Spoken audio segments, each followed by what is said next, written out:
Hi, my name is Roy with Success Mortgage Partners, and today I'm here with Mary Dunn with Keller Williams of Franklin. How's it going, Mary? Great, great. Excellent. What's new and exciting on your way?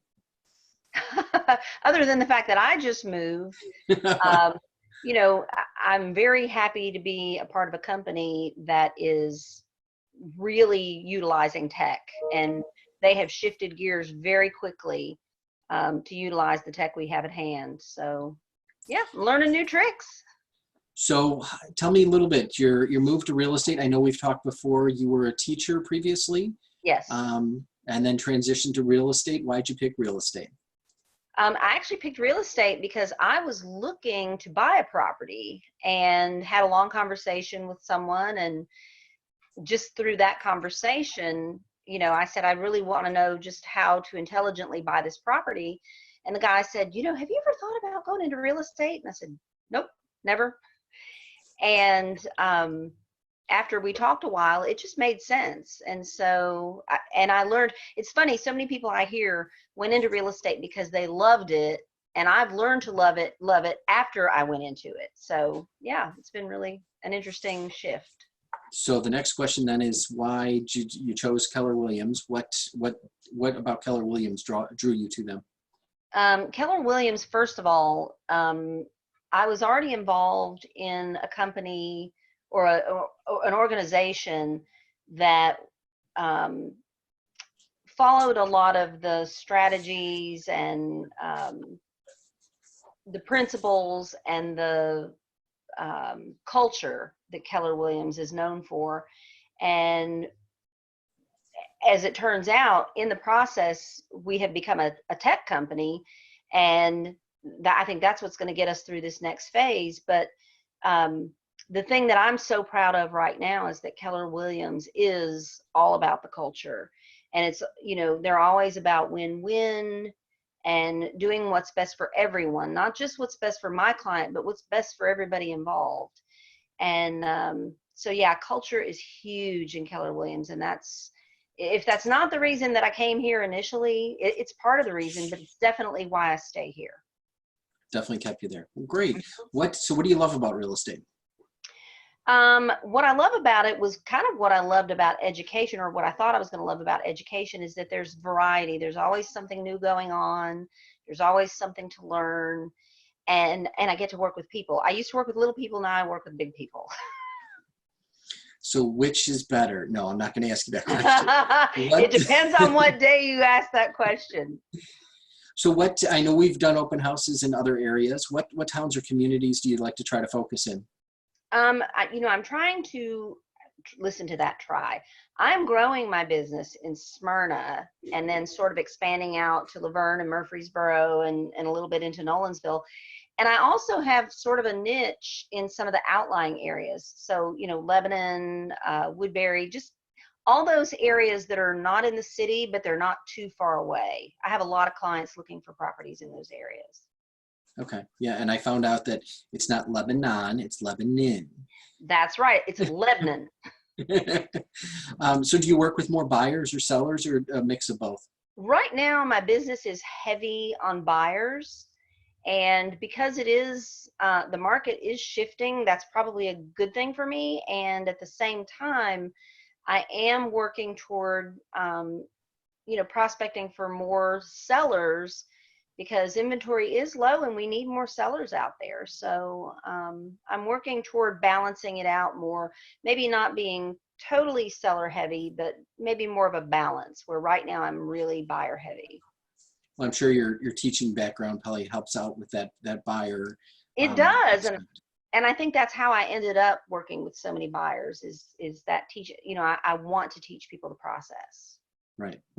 What was, if first time home buyers, I know we've talked about them before as well. What one piece of advice, best piece of advice you could give a first time buyer? I think the thing with first time home buyers is that it's easy for their emotions, to get the best of them because they don't know the process. And so I think the best piece of advice I could give is to just, trust your realtor, trust your lender, and I'm not saying trust blindly, but know that they've been through this, and, and to not let your fears get the best of you, because it can be stressful sometimes. And I've seen a lot of buyers get frustrated because, they lost a deal because they couldn't get to the table fast enough or whatever. And they get really frustrated and they're like, oh, there's nothing out there. I'm like, it's out there. It's out there. We'll find it. It might take a few times, but we'll find it. So yeah, just, allow the people around you, the professionals around you, to guide you, and just trust that they are going to take care of you. Gotcha. What do you feel your strengths are as an agent? Absolutely communication. I don't even have to think about that one. I'm a good negotiator because I'm a good communicator. But the thing about communication is it serves me in all facets of real estate, because it helps me when I'm working with the other side of a deal, whether it's the buy side or the sell side, and I'm on the other side. It helps me work with my clients because if they're struggling with something and I think they aren't seeing the big picture, or maybe they're, I can adjust my communication because I've had a lot of experience with it, to make sure that everybody's on the same page. And again, like I said, negotiation as well. So in your business, how is our current state of things affecting the way you're doing business now? Well, as I said before, Keller Williams is definitely a tech company, and I'm just utilizing more of that tech.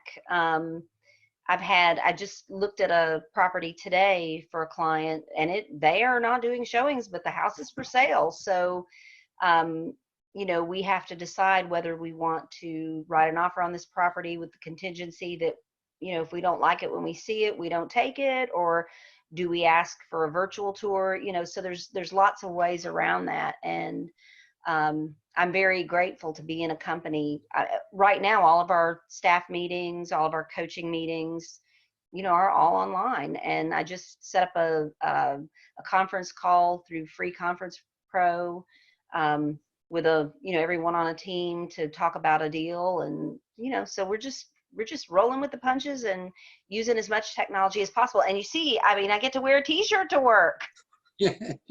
That's great. Yeah, I agree with you there. I think technology is huge. It's something that we've had there for a long time, and a lot of us, I think, were afraid to jump in and use it, or just didn't have time to learn it. And I think this is a great opportunity to sharpen your tools and start using, like, Zoom meetings. It's perfect. You can do a buyer's consultation, and I think in our world, I'm seeing a lot of people that are putting things on a search on hold, but when things come back to normal, I think you're going to have an overflow or a flood of new buyers out there and ready to go. So it's time to rest up now, but be ready when whatever the new normal becomes.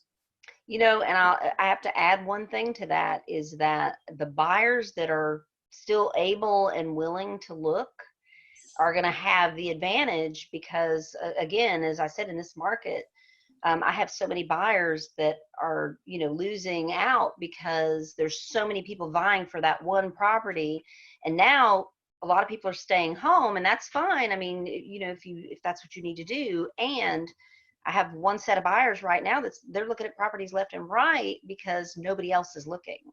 So they may be able to find something that they couldn't find before, just because, the competition is thin right now. Yeah, no, that's a good point. I think the lack of competition, I can compare that to Chicago in the snow. And when you have a buyer looking at a house in snow, they're a serious buyer. They're not kidding around. And with our current situation, I think a serious buyer out there wants to look at houses. They're not, they're not just kicking tires in the summer because it's a beautiful day out. So right. So what is one thing most people don't know about you?